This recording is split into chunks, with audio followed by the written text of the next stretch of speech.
那如何判断这只狗是否能成为导盲犬？其实导盲犬的训练过程很长，大概要花1年多的时间。那有些狗狗可能在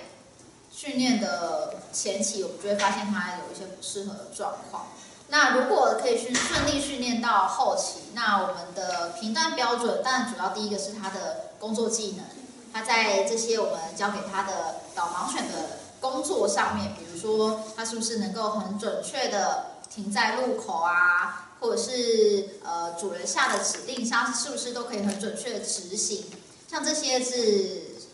可能会是第一个考量。那再来另外一个很重要的就是他们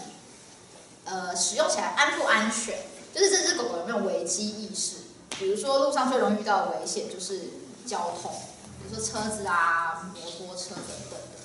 那狗狗有没有具备这样子的能力来保护它跟它主人的安全，也是非常大的一个考虑。那可能再来第3个考量才会是它的日常生活上照顾起来容不容易。对，视障朋友有没有一些生活上的坏习惯会让视障朋友不好照顾？比如说有些狗可能会翻垃圾桶啊，会乱咬家里的东西啊。那在它的主人是一个视障者看不到的情况下面，它会不会造成它很大的，比如说它乱吃东西可能会造成狗狗自己生命的危险，它吃了不该吃的东西等等。那在使用者的照顾上会不会有困难？这也是我们会考量的，能不能成功的考量的原因啊。